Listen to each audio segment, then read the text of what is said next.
I failed my CCSE exam. Not because the material was too difficult and not because I wasn't capable of passing the exam. I failed because I made a series of bad decisions, I ignored the warning signs, and I convinced myself everything would somehow work out. The worst part, I only missed passing by a few percentage points. And I wanted to make this video a while ago, but just like what I'm going to be getting into in this video, you'll understand why it took so long. So today, I'm going to tell you exactly what happened, what I learned from it, and why this failure still bothers me months later. After passing the CCSA exam, the next logical step would go ahead and take the CCSE certification. For those who don't know, the CCSA and CCSE are checkpoint certifications. And the CCSE, it's one of the more advanced certifications in the checkpoint certification path. And it's focused on security administration, troubleshooting, VPNs, advanced features, and overall firewall management. At the time, I was already working with checkpoint technology professionally. So I wasn't starting from zero. I had real-world experience. I was working with the firewalls and troubleshooting issues. I was making changes in production environments. So naturally, getting the certification felt like the next logical step. I scheduled the exam with every intention of taking it seriously. My plan was simple. Schedule the exam at least a month in advance because I just took the CCSE, and study consistently. Build some labs, review the objectives, then show up prepared and pass. Sounds easy enough, right? Well, that's not exactly how things played out. Around the same time, life got busy. And when I say busy, I mean really busy. I was working multiple jobs. I was putting in 16 hours a day, 5 days a week. I'd wake up early, work all day, come home exhausted, eat something quick, tell myself I was going to study, open my laptop, and then realize I barely had enough energy to think. I'm sure some of you watching can relate. A lot of people studying for certifications aren't full-time students. We're working professionals. We have responsibilities, we have bills, and we have families. And sometimes studying ends up being the thing that gets pushed off to tomorrow. At first, I wasn't too worried. I told myself I still had plenty of time. I'd study next week. I'd catch up on the weekend. I'd dedicate some late nights and weekends to do some lab work. I had all these plans. The problem was I wasn't actually following through consistently. A few weeks became a month. Then the exam date started getting closer and I still wasn't where I wanted to be. Then that's when I should have rescheduled. Honestly, that's exactly what I should have done. The problem is I completely forgot. Life was moving so fast that I wasn't even paying attention to the calendar anymore. Before I realized it, I had passed the point where rescheduling made financial sense. Now I had a decision to make. Do I pay additional fees and move the exam? Or do I just take it and see what happens? I started asking coworkers what would they do. Some said I should reschedule. Others said I should just take the exam anyway. A few people pointed out that there is still value in taking the exam because I'd see where I stood. And honestly, they weren't wrong. At the time, this certification wasn't actually required for me to keep my job. I was on a conditional year of employment where I needed to either earn my CCNA or CCSA certification. The CCSE wasn't mandatory. This was something I wanted to do for myself. So that changed my thinking. I started looking at the exam differently. Instead of seeing it as a requirement, I started seeing it as an opportunity to measure my knowledge. At least, that's what I told myself. If I'm being honest, another part of me simply didn't want to spend any more money. So eventually I made my decision.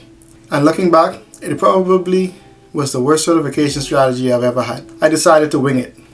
No structured study plan, no final review, no cram session, no intensive lab work. Just show up and hope my experience carries me through. The night before the exam, I remember sitting there thinking to myself, this is either going to go surprisingly well or it's going to be a complete disaster. There wasn't going to be much middle ground. The exam day arrived. I checked in at the testing center.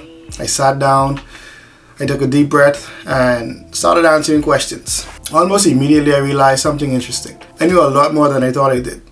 There were plenty of questions where I understood exactly what was being asked. I recognized the concepts, I understood the technologies, I could eliminate bad answers. I could use my real-world experience to walk through scenarios. That part actually gave me confidence. But then there were other questions. Questions covering topics that I knew I should have reviewed. Topics I remember seeing in the exam objectives and thinking, I'll study that later. Well, later officially arrived and I wasn't ready. As the exam continued, I found myself running into those situations over and over again. Not completely lost, not guessing randomly, but definitely wishing I had spent more time preparing. That's what made it frustrating, because I could feel the difference between not knowing something and simply not being prepared enough. There's a huge difference. One means you never learned it. The other means you learned it but didn't reinforce it enough before the exam.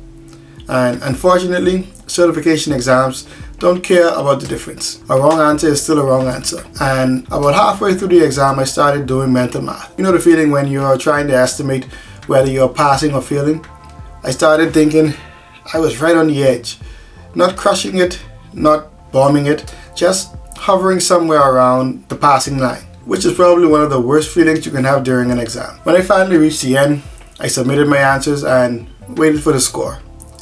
And if you've ever taken a certification exam, you know that those few seconds feel like an eternity. Then the result appeared. Failed. I scored around 67% and the passing score was 70%. So about 3 percentage points short. 3 points. Not 20, not 30, just 3. I can't even explain how annoying that was. Part of me felt relieved because I knew I hadn't prepared properly. Part of me felt frustrated because I was so close. And another part of me immediately started thinking about all the little things that could have changed the outcome. What if I had studied more on the weekend? What if I had reviewed a few more topics? What if I had done a couple more labs? Would that have been enough? Maybe, maybe not. I'll never know. Now the obvious question is this: do I regret it? Yes, absolutely. I hate failing. I've always hated failing. Whether it's a certification exam, a project, a business idea, or anything else, failure bothers me. It sticks with me longer than it probably should. Even now, months later, I still don't like saying that I failed the CCSE. But at the same time, I learned some valuable lessons from that experience. The biggest lesson was that experience and certification preparation are not the same thing. A lot of people think that because they work with a certain technology every day, they'll automatically pass a certification exam. Sometimes that's true, but often it isn't. Certification exams are designed around specific objectives. They expect you to know certain topics whether you use them every day or not. Experience helps, but experience alone isn't enough. You still need to respect the exam. The second lesson was accountability. Nobody failed the exam except me. Not my employer, not my co-workers, not the exam writers, but me. I scheduled it. I didn't prepare enough. I forgot to reschedule. I decided to wing it. And I got exactly the result that decision produced. The good thing about it is, it means I know exactly what needs to change next time. The solution isn't complicated. Prepare properly, follow a study plan, put in the work, and don't rely on hope as a strategy, because hope is not a study method. So what's next? Am I done with the CCSE? Absolutely not. I still plan on getting it. Not because I need it and not because someone is forcing me to get it or my employer requires it, but because I don't like unfinished business. I know I'm capable of passing it. I proved that by coming within a few percentage points while barely studying. Now imagine what happens when I actually prepare properly. If you're currently studying for a certification, let my experience be a lesson. Don't confuse scheduling an exam with preparing for an exam. Those are two completely different things. Give yourself enough time, be realistic about your schedule, and if life gets in the way, don't be afraid of rescheduling before it's too late. Trust me, that's a lot cheaper than failing. Anyway, that's the story on how I failed my CCSE exam. It wasn't dramatic, it wasn't because the exam was impossible, and it wasn't because I wasn't smart enough. It was simply a series of small decisions that added to one result. Sometimes that's how failure happens, but the good news is that's also how success happens. One decision at a time. Thanks for watching. I'll see you in the next video.